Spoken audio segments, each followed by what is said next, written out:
SPECFLIC 2.0 was filmed and performed at the Martin Luther King Jr. Library in downtown San Jose, California in August 2006.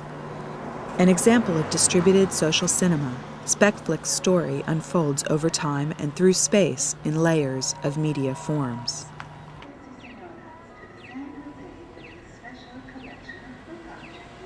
In this version, set in the library of 2030, live and pre-recorded audio and video were combined with live performances and experimental social technologies. The public library envisioned in SPECFLIC 2.0 has been incrementally transformed into the universal knowledge repository known as the Infosphere. The library building is now a museum for book objects. Librarians, now called Infospherians, exist to assist people in locating the bits of knowledge they need in the overwhelming data flow. They also issue reading licenses and teach people about the building's previous life.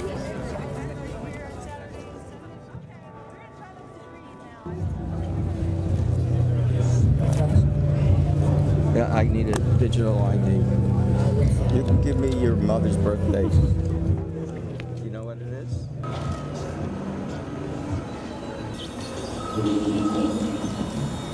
Mercoledì il 9 d'agosto 2030. Yo soy el Infospherian. I have a series of infofaces to answer all of your information needs. I will help you access our collection of book objects and book object peripherals, preserved for generations to come and protected from casual borrowing.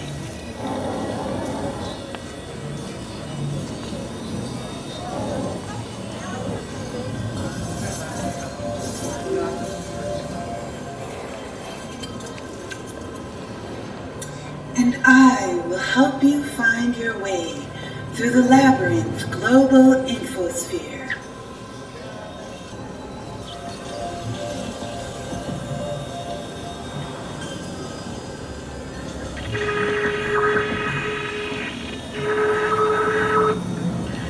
I will assure your compliance with the Software Protection Authority.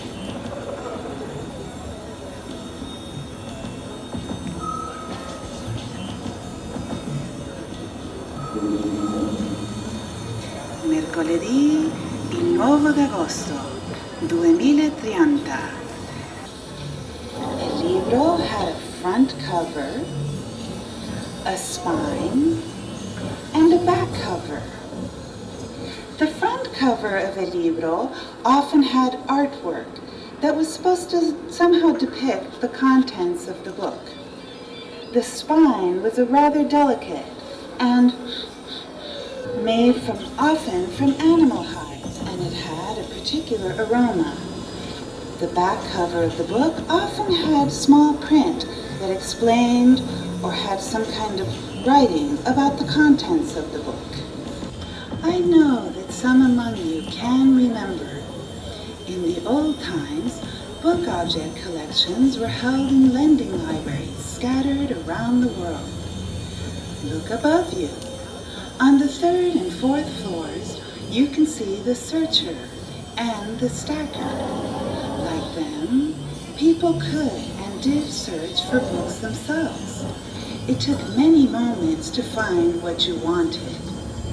There was a time when, like them, people were allowed to hold books with their ungloved hands.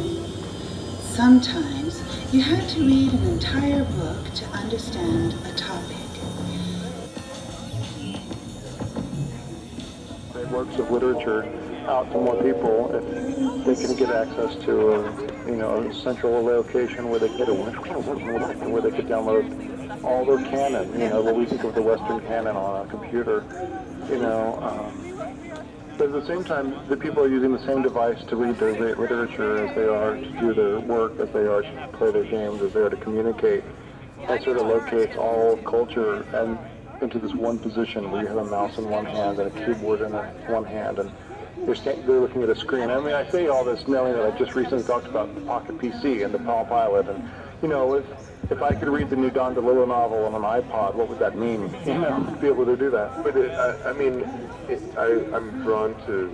I saw Laurie Anderson speak at one point, where she talked about how people complain all the time about, you know, kids spending hours and hours in front of television, but you never hear anybody complain if a child spends hours and hours in front of a book.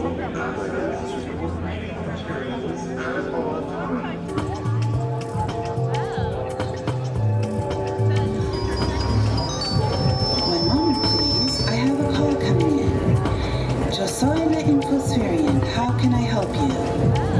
One more machine, overpower man. One moment, please, while I access our records on when will machine overpower man.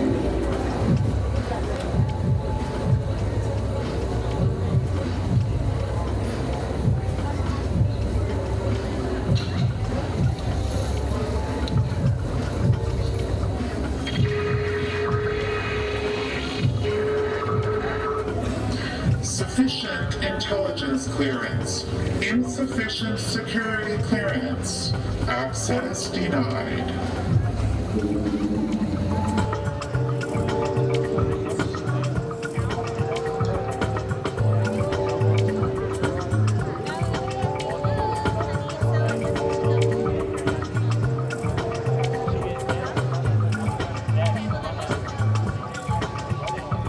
So I'm here. So what's your name? Wednesday, August 9th, 2030. Je suis l'Infospherian.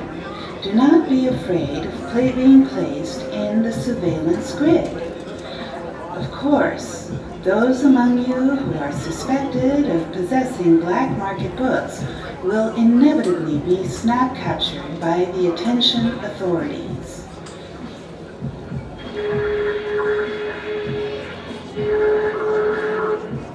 A message from the Software Protection Authority.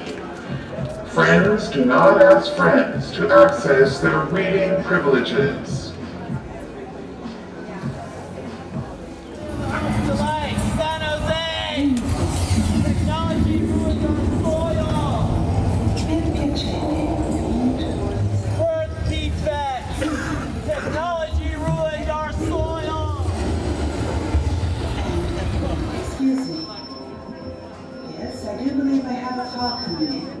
Yo soy the Infospherian. How can I help you? One moment, please, while I check our records on where do humans come from. Come with me.